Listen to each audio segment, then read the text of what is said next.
Veamos Efesios 3, verso 14. Es un maravilloso versículo. Por esta causa doblo mis rodillas ante el Padre de nuestro Señor Jesucristo. Efesios es una de las epístolas que Pablo escribió desde la prisión. Y podemos imaginarnos al apóstol Pablo ya anciano y en la cárcel, doblando sus rodillas delante de Dios. Y Pablo dice que tiene una razón para eso.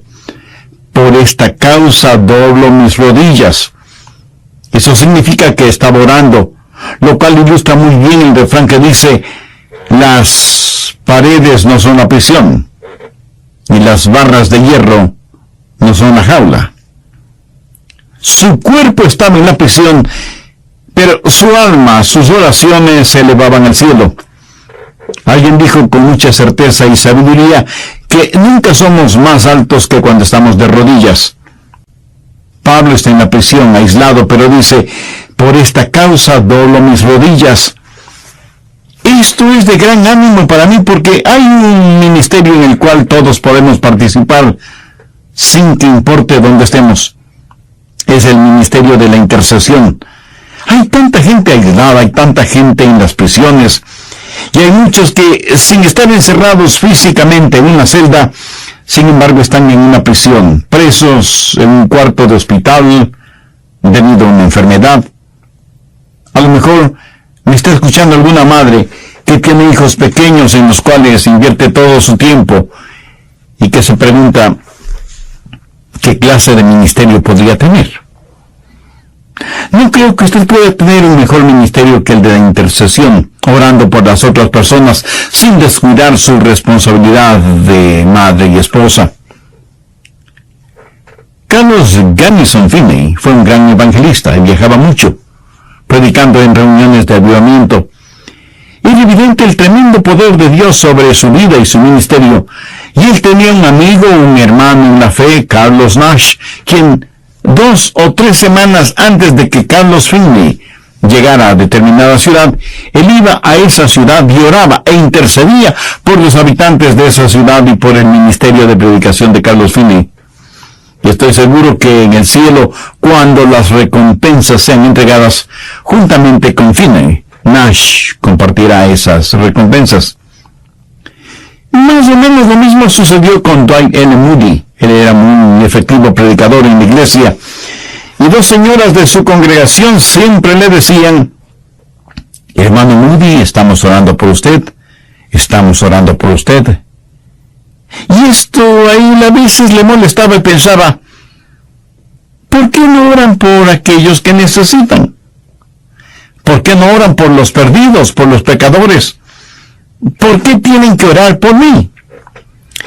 Un día, según el mismo Moody lo contaba, estuvo caminando por las calles de Chicago y sintió el poder de Dios sobre él. No habló en lenguas, ni tuvo ninguna visión, ni sintió que tenía una palabra profética, nada de eso. Pero la presencia de Dios, el gozo de Dios fue tan abrumadoramente real que tuvo que ir a la casa de un amigo para que le permitiera estar a solas en un cuarto, a solas con Dios. Y ahí en ese cuarto le dijo a Dios: Dios, si no dejas de derramar tu gozo en mi vida, me voy a morir. Él tuvo una infusión del poder del Espíritu Santo, y mirándolo retrospectivamente, Moody dijo que estaba seguro esa experiencia fue el resultado de las oraciones de quienes intercedían por él, de manera especial esas 2 hermanas en su iglesia. Cuando yo era un joven predicador, todavía estaba en la universidad, y la primera cruzada de avivamiento en la cual prediqué fue en la iglesia bautista trinitaria de Jacksonville, en la Florida. Fue una cruzada increíble, aunque mi predicación fue terrible. Y si usted me pregunta cómo sé que fue terrible, le contaré que no hace mucho estuve mirando las notas y bosquejos de esos mensajes y me pregunté a mí mismo: Adrián, no me digas que predicaste esos mensajes. Pues sí, lo hice, y me apresuré a destruir esas notas y bosquejos antes de que alguien los descubra. Lo increíble es que por haber estado predicando la palabra de Dios, Dios hizo honor a su palabra, porque Dios se manifestó en una forma extraordinaria. Y aunque desde entonces he predicado en muchas cruzadas de avivamiento, debo confesar que nunca he sentido tan viva la presencia de Dios que cuando prediqué en esa iglesia en Jacksonville. Y Dios sí tuvo que demostrar todo su poder, porque en cuanto a la parte homilética de mis mensajes, no era más que una sopita de fideos. En la universidad tuve un amigo, Ernie Harvey. No solo estudiábamos juntos, sino que jugábamos fútbol juntos, y él también era un predicador. El avivamiento que tuvimos en Jacksonville fue en la iglesia donde él era miembro. Él me dijo: Adrián, quiero que conozcas a mi mamá. Me pareció una buena idea, así que fuimos a su casa. Yo nada sabía del trasfondo que él tenía. Llegamos a una de las áreas más pobres de Jacksonville. Subimos a un segundo piso, a un pequeño apartamento. Me pareció que todos los muebles eran de segunda mano y no tenían sino lo elemental. Pero todo estaba muy limpio y ordenado. Sin embargo, todo tenía el sello de la pobreza. Y conocí a la mamá de Ernie. Debo decir que Ernie era un joven grande, robusto, de hombros anchos, atlético. Y yo no estuve preparado para lo que vi, porque la mamá de Ernie era una mujer pequeña, encorvada, enferma de artritis. Tenía los dedos de sus manos torcidos por la enfermedad, y la artritis era evidente no solo en sus manos, sino también en sus codos y en sus rodillas, y cada pasito que daba le producía gran dolor. Pero esa mujer tenía un muy dulce estado de ánimo y me preguntó: Adrián, ¿cómo estuvo la reunión de avivamiento anoche? Y yo le dije: señora Harvey, fue tremendo, increíble, fue maravilloso lo que Dios hizo. Cuando dije eso, algunas lágrimas asomaron a los ojos de ella y dijo muy conmovida: yo sabía que Dios iba a bendecir esa reunión. Yo, un tanto extrañado, le pregunté: perdóneme, pero ¿cómo pudo saberlo? Usted no estuvo allí.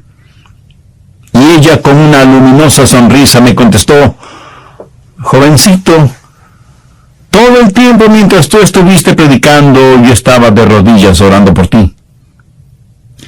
Y yo miré a esa pequeña mujer con su cuerpo deformado por la enfermedad, y pensé cuán difícil y doloroso debió haber sido para ella el ponerse de rodillas y permanecer arrodillada orando por mí. Y al considerar mi propio cuerpo, en ese entonces joven y fuerte, no pude sino sentir admiración por Mrs. Harvey y gratitud hacia Dios por el ministerio de intercesión que ella tenía. Cuando estemos en el cielo, muchas de las personas que nosotros creemos serán las primeras, serán las últimas, y muchos de quienes nosotros pensamos que serán últimos, serán los primeros. Y yo creo honestamente que aquellos que son intercesores, aquellos que conforman el ejército de oración, serán parte de la élite de Dios, serán los plutócratas espirituales en el cielo. ¿Qué le parece? Pablo sabía del ministerio de intercesión, está en la cárcel. ¿Y qué es lo que dice? Por esta causa doblo mis rodillas ante el Padre de nuestro Señor Jesucristo. Ahora, muchas veces nosotros no sabemos por qué orar o cómo orar. Uno de los secretos que he aprendido y sigo aprendiendo es el utilizar las oraciones bíblicas y hacerlas mis propias oraciones. Esto no significa que estoy diciendo algo memorizado o verbalizando vanas repeticiones, pero permítame decirle un secreto. Cuando usted sepa lo que el apóstol Pablo oró y aprenda cómo él oró, entonces usted comenzará a orar por otros como el apóstol lo hizo, y sus oraciones tendrán increíble poder, porque usted tiene la certidumbre de que está orando una oración bíblica, una oración que honrará al Espíritu Santo. Y esto es especialmente verdad cuando usted ora por sus hijos, su cónyuge, su pastor, sus hermanos en la fe y sus familiares y amigos a quienes trata de influenciar con las buenas nuevas de salvación. El secreto de una oración intercesora fuerte es el enfoque de la oración. Usted debe saber qué está enfocando cuando ora. Muchas personas se enfocan en los problemas en vez de enfocarse en Dios cuando oran. Y esa es la razón por la que nos sentimos desanimados, a veces cansados, y a veces hasta llenos de dudas e incredulidad porque nuestro enfoque al orar no es el correcto. ¿Qué es lo que hizo Pablo? Orar por los efesios. Y lo primero que hace es enfocar el infalible propósito de Dios para ellos. Ahora, cuando Pablo dice, por esta causa, ¿cuál causa? Retrocedamos un poco y leamos Efesios 3, los versos del 8 al 10. A mí, que soy menos que el más pequeño de todos los santos, me fue dada esta gracia de anunciar entre los gentiles el evangelio de las inescrutables riquezas de Cristo y de aclarar a todos cuál sea la dispensación del misterio escondido desde los siglos en Dios, que creó todas las cosas, para que la multiforme sabiduría de Dios sea ahora dada a conocer por medio de la Iglesia a los principados y potestades en los lugares celestiales.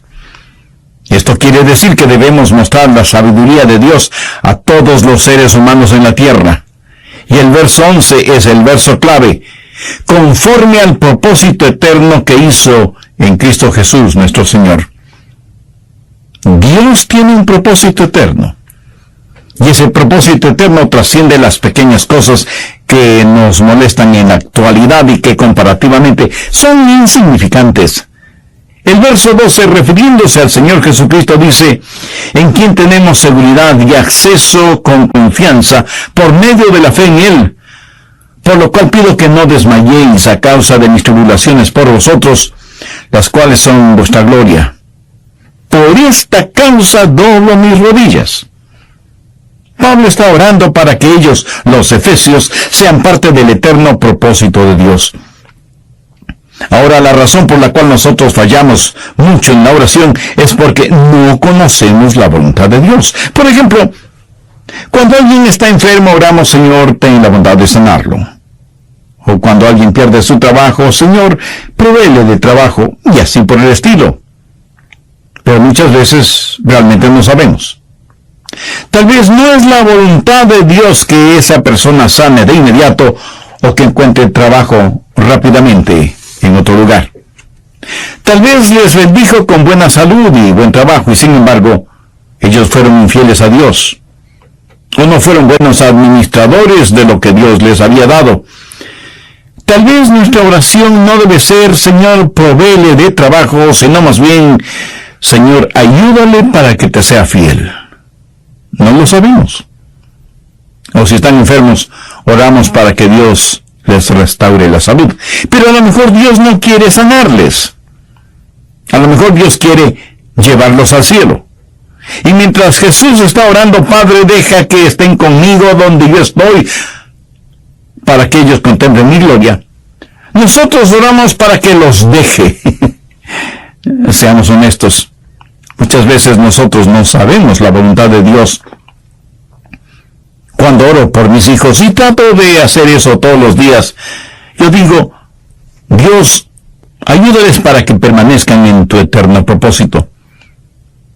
Yo sé que esa es la voluntad de Dios y no tengo que estar adivinando al respecto. Y puedo orar por eso con la absoluta certeza de que esa es la voluntad de Dios, que permanezcan en su propósito eterno. Y esa es la razón por la cual la verdadera oración debe estar unida al estudio bíblico para saber cuál es el eterno propósito de Dios para nuestros hijos y para nosotros mismos.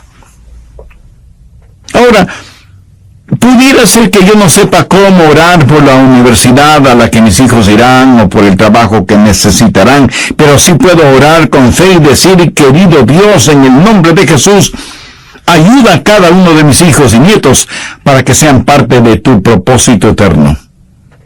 Por esta causa, yo doblo mis rodillas. Pero no solo se debe enfocar en el infalible propósito de Dios para ellos, sino también en la inagotable provisión para ellos. Veamos lo que dice Pablo en Efesios 3:16. Para que os dé conforme a las riquezas de su gloria. Quiero que note que no solo habla del propósito de Dios, sino también de la provisión de Dios. Y la provisión de Dios viene de las riquezas de su gloria. Verán, cuando Dios tiene un propósito, lo puede realizar porque es extraordinariamente rico. El presupuesto de Dios siempre está bien balanceado. Cuando usted ora por sus hijos, o por su esposa, o por su esposo, o por sus familiares, o por su pastor, o por sus amigos, no ponga su enfoque en los recursos humanos, ponga su atención y su enfoque en la provisión del cielo.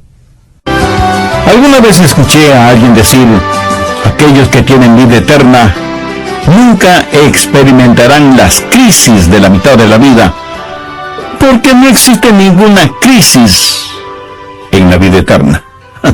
Me gusta eso. Usted nunca tendrá ninguna desesperación de la ancianidad, porque en la vida eterna no hay tal cosa como la vejez. Dios tiene un propósito eterno y una inagotable provisión. Y la Biblia dice que Él nos dará conforme a las riquezas de su gloria. ¿Por qué cosas debemos orar? Veamos Efesios 3, los versos del 16 al 19. Para que os dé conforme a las riquezas de su gloria, el ser fortalecidos con poder en el hombre interior por su espíritu, para que habite Cristo por la fe en vuestros corazones, a fin de que, arraigados y cimentados en amor, seáis plenamente capaces de comprender con todos los santos cuál sea la anchura, la longitud, la profundidad y la altura, y de conocer el amor de Cristo que excede a todo conocimiento, para que seáis llenos de toda la plenitud de Dios. Y él, o sea, Pablo, doblando sus rodillas, oraba por esto. ¿Alguna vez usted ha orado de la misma forma por los suyos? Para que Cristo more en sus corazones por la fe. Y algunos me dirán, pero pastor, ¿no está Él ya en nosotros? ¿Por qué pedir que Dios habite en el corazón de alguien que ya ha sido salvado? Escuche, los efesios ya eran salvos. Pablo escribe a la iglesia y no está hablando acerca de la salvación porque Cristo ya era su Salvador. Pero la palabra habitar significa tener un control fijo. Conlleva la idea de ser el propietario indiscutido e indiscutible. En realidad lo que está diciendo es, yo no quiero que el Señor sea solo Salvador. Quiero que sea el soberano. No quiero que Cristo tenga solo un lugarcito en sus corazones. Quiero que Él tenga la preeminencia en sus vidas. Que Él habite, sea el dueño de casa y esté en control de todo. Hace años leí una historia de un hombre en Inglaterra, se llamaba Sir Juan Ramsden, y él era un hombre muy rico. Y había un pequeño pueblito, Huddersfield, y Sir Juan Ramsden comenzó a comprar propiedades en ese pueblito, hasta que finalmente fue el dueño absoluto de todo el pueblo. Pero había un anciano cuáquero que tenía su casita casi en la mitad del pueblo y no quería venderla. Sir Ramsden vino y le dijo, quiero comprar tu propiedad. Señor, mi propiedad no está a la venta. Sir Ramsden insistió, te pagaré lo que me pidas por ella. Y el anciano le dijo, no es cuestión de dinero, sencillamente mi propiedad no está de venta. Mira, anciano, te cubriré de riquezas si me vendes tu propiedad. Y el hombre le contestó, ¿y qué voy a hacer con las riquezas si ya no tengo mi propiedad? Esto enojó tanto a Sir Ramsden que, de acuerdo al relato que leí, dio media vuelta para irse, cuando el viejo cuáquero le dijo: «Recuerde, Sir Branston, que este pueblito de Huddersfield nos pertenece a los dos». Yo no quiero que Satanás tenga la oportunidad de burlarse de Jesús al decirle: «Jesús, Adrián nos pertenece a los dos», porque hay una parte de él que no está bajo tu control. Yo quiero estar completa y totalmente bajo el control del Señor Jesucristo. Y por eso oraba Pablo por los efesios, para que Cristo habitara por completo en el corazón y la vida de ellos. ¿Por qué Pablo quería esto? Para que el poder de Dios se manifestara en ellos. Miremos nuevamente el verso 16. «Para que os dé, conforme a las riquezas de su gloria, el ser fortalecidos con poder en el hombre interior por su espíritu». ¿Cuántas veces usted ora por eso? Generalmente oramos por fortaleza para aquellos que amamos, pero rara vez oramos por la fortaleza interior del ser espiritual. En las iglesias, la mayoría de las oraciones son por necesidades físicas, de salud, y se oyen nombres de enfermedades que ni siquiera sabíamos que existían. ¿Cuándo ha escuchado a alguien decir: «Oremos por tal o cual hermano o hermana para que puedan ser fuertes en el espíritu»?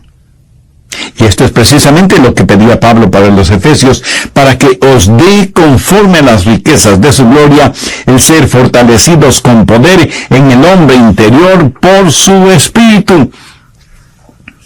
¿No sería esa una maravillosa oración por usted y por mí? ¿No sería extraordinario que oráramos de esa manera los unos por los otros? Esa es la voluntad de Dios. No tengo que preguntar cuál es su voluntad, no tengo que estar adivinándola. Esta es una gran oración, y da profunda confianza al orar por algo que usted sabe es absoluta y totalmente la voluntad de Dios para sus hijos, que ellos puedan ser fortalecidos con poder en el hombre interior por su espíritu. Pablo está orando por la incomparable presencia de Dios, para que Cristo habite por fe en vuestros corazones. ¿Para qué? Primero, para que tengan poder. Y segundo, para que Jesús sea precioso para ellos. ¿Y para qué más? Bueno, leamos nuevamente las palabras de Pablo: «A fin de que, arraigados y cimentados en amor, seáis plenamente capaces de comprender con todos los santos cuál sea la anchura, la longitud, la profundidad y la altura, y de conocer el amor de Cristo, que excede todo conocimiento». Se cuenta que en España, durante la época de la Inquisición, cuando abrieron la celda de un determinado prisionero, lo único que encontraron fue el esqueleto del preso y unos cuantos garabatos en la pared. Los inquisidores entraban muchas veces en esas celdas y mataban a aquellos que no renunciaban a su fe en Cristo. Muchos de los hugonotes franceses y otros creyentes en Cristo fueron martirizados durante la Inquisición por su amor por Cristo. Así que encontraron ese esqueleto en la celda. Pero ese preso, mientras tuvo vida, había grabado de alguna manera y con alguna cosa una cruz en la pared de su celda. Arriba, en la cruz, había escrito altura. A los pies de la cruz, profundidad. Hacia un lado, anchura. Y hacia el otro lado, longitud. Ese preso seguramente sabía de memoria Efesios 3:18, a fin de que, arraigados y cimentados en amor, seáis plenamente capaces de comprender con todos los santos cuál sea la anchura, la longitud, la profundidad y la altura, y de conocer el amor de Cristo, que excede todo conocimiento.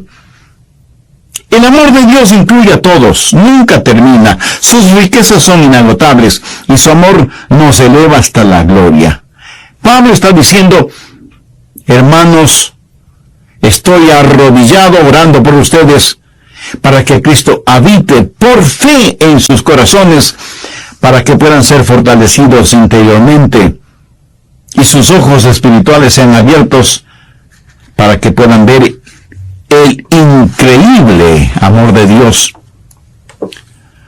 Usted ora en base del infalible propósito de Dios y en base de la inalterable provisión de Dios.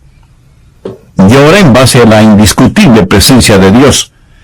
Pero también debe orar en base a las ilimitadas posibilidades de Dios. Y esto es realmente emocionante. Al menos lo es para mí. Veamos lo que dice Efesios 3:20.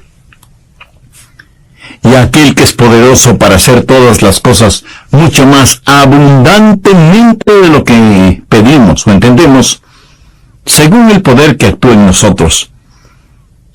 Cuando oramos, necesitamos enfocarnos en estas ilimitadas posibilidades, no en los problemas ni en las dificultades.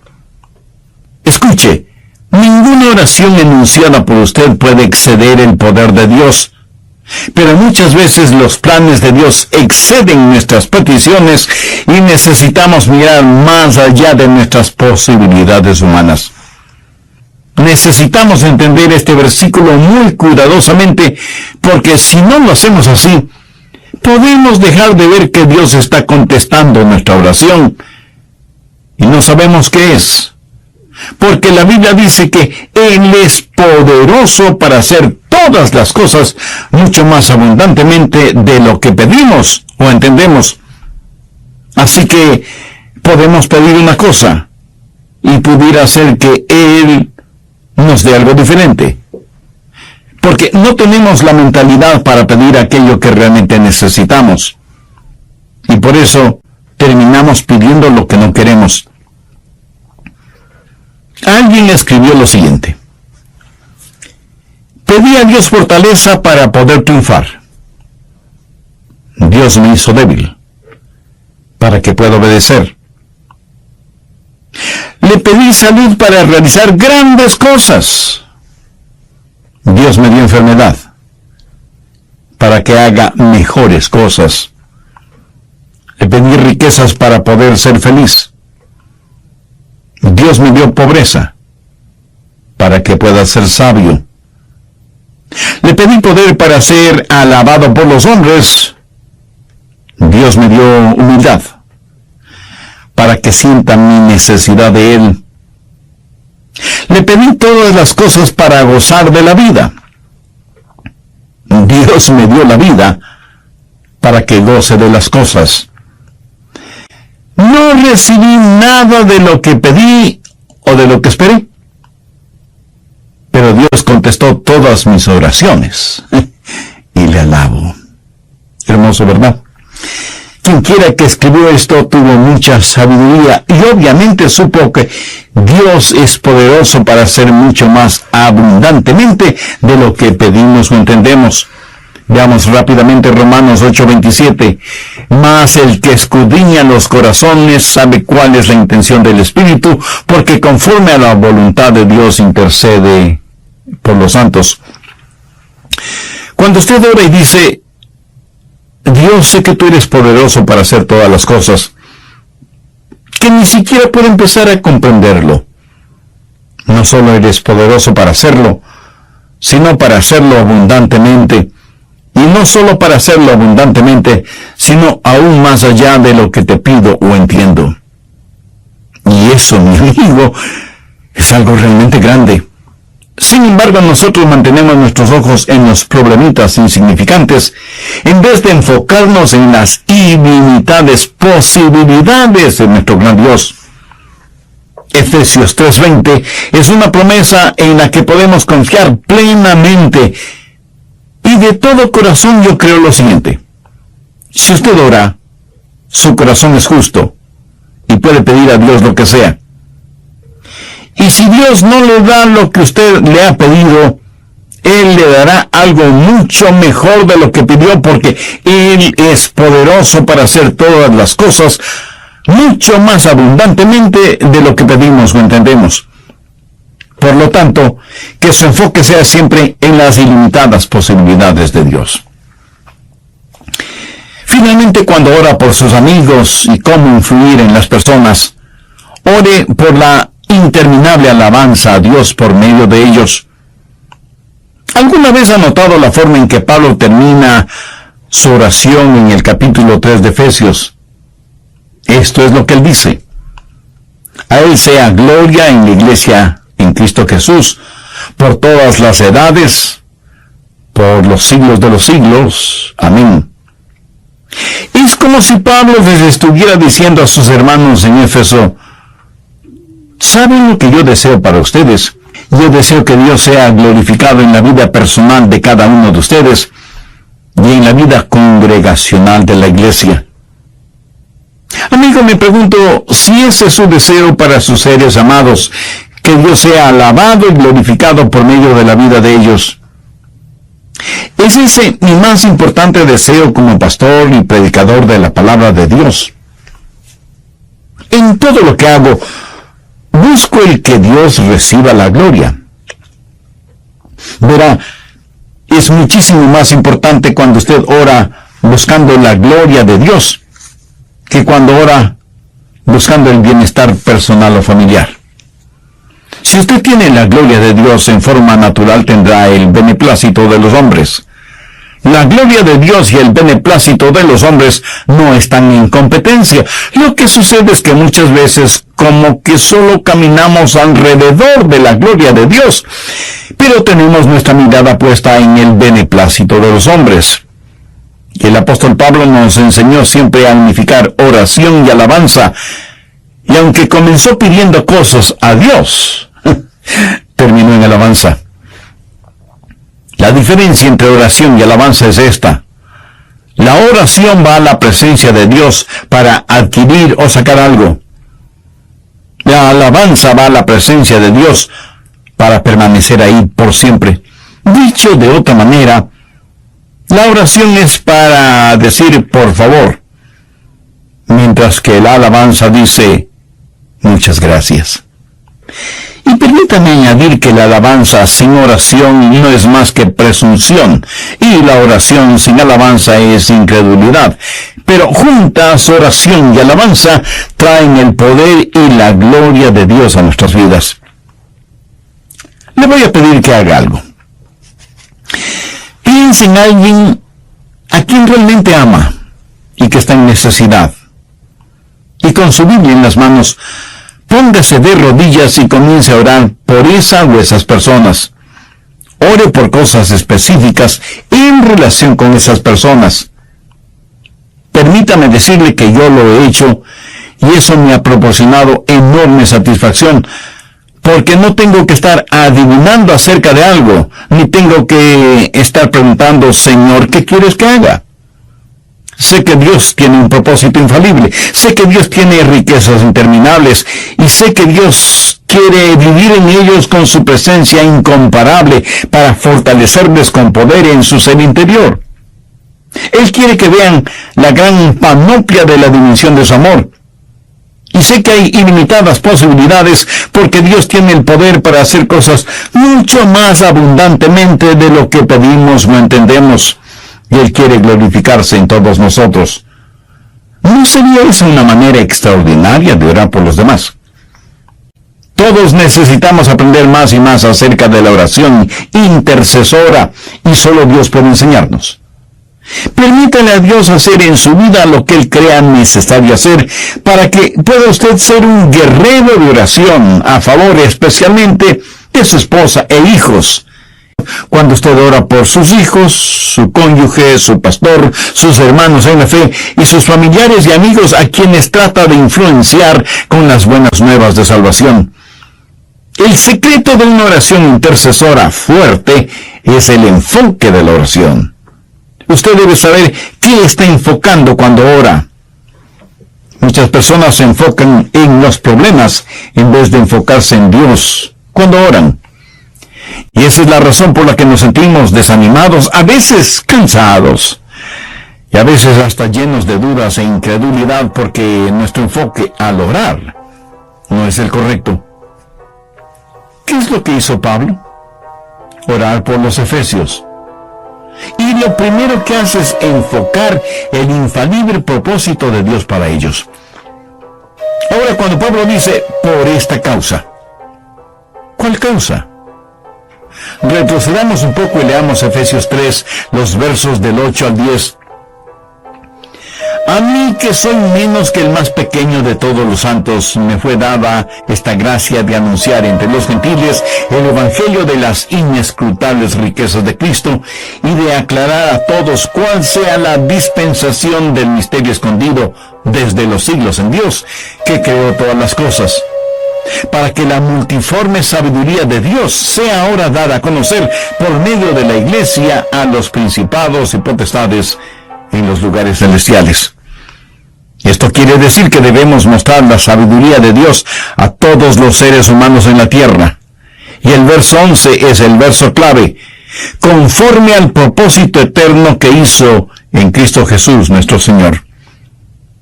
Dios tiene un propósito eterno. Y ese propósito eterno trasciende las pequeñas cosas que nos molestan en la actualidad y que comparativamente son insignificantes.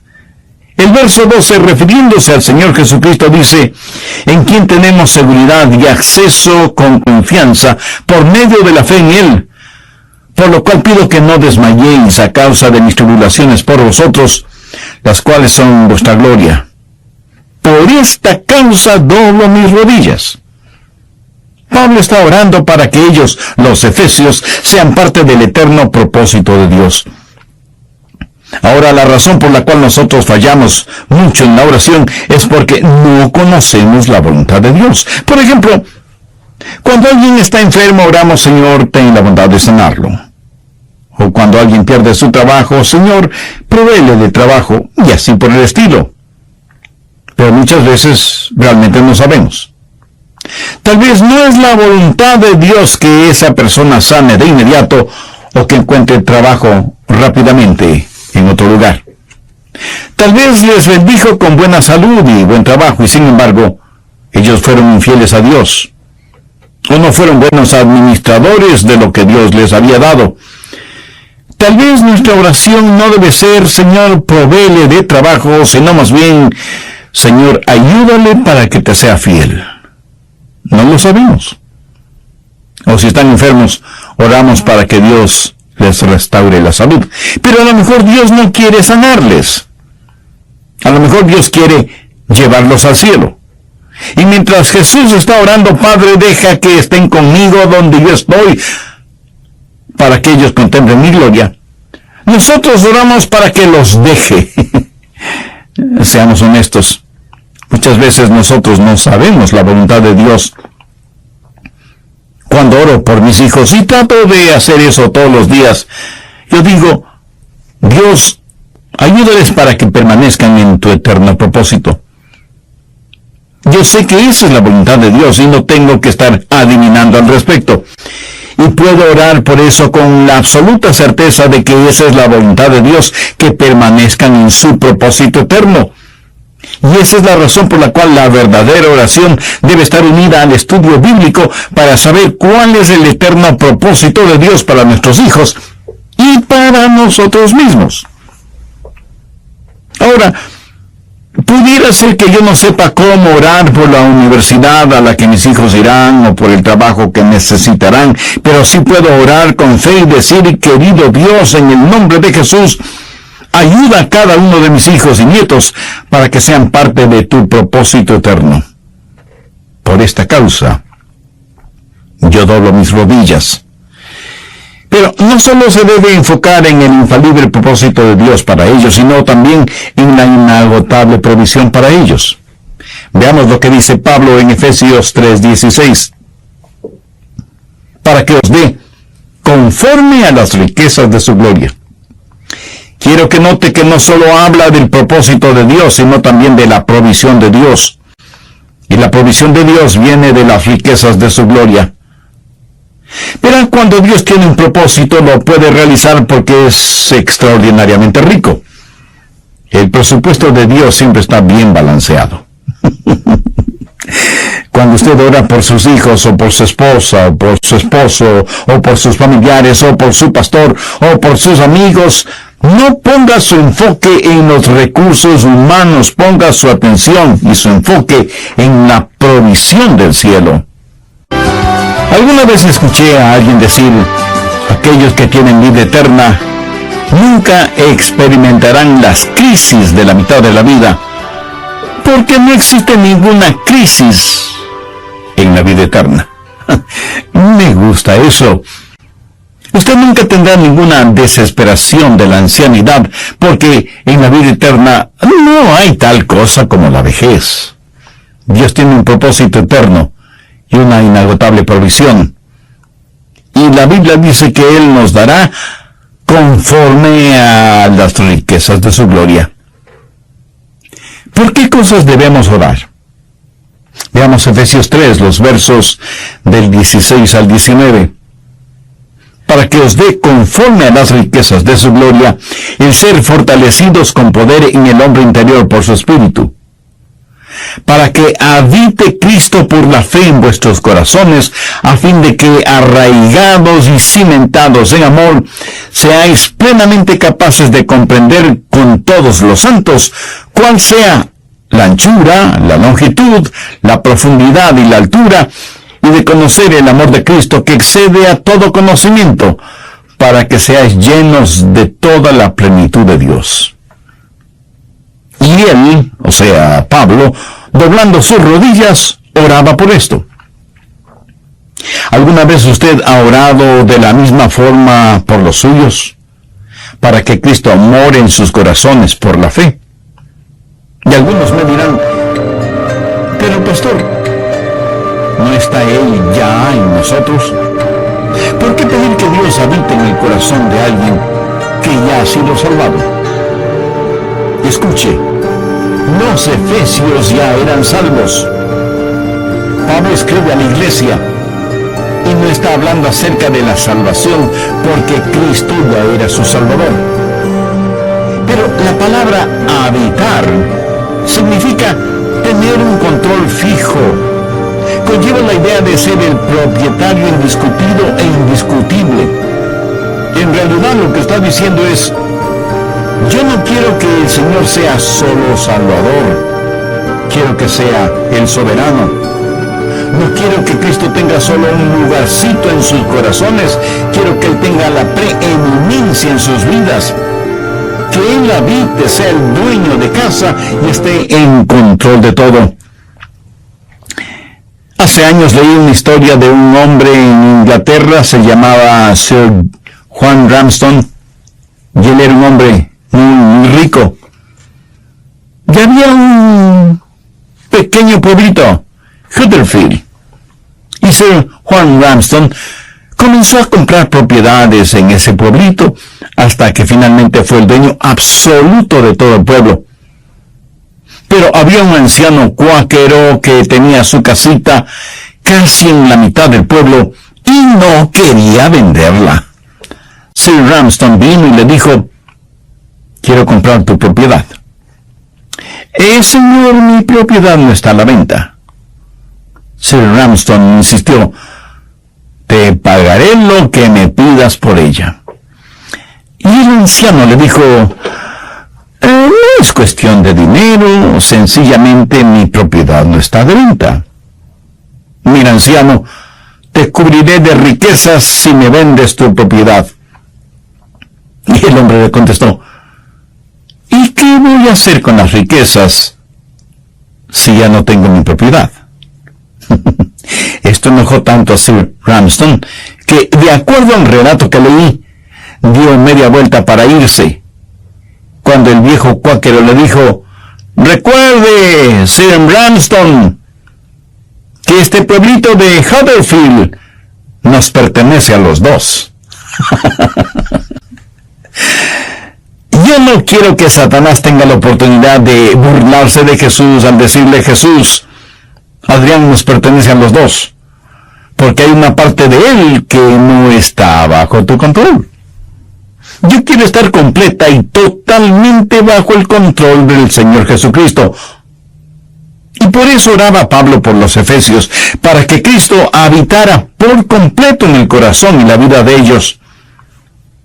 ¿Por qué Pablo quería esto? Para que el poder de Dios se manifestara en ellos. Miremos nuevamente el verso 16. Para que os dé, conforme a las riquezas de su gloria, el ser fortalecidos con poder en el hombre interior por su espíritu,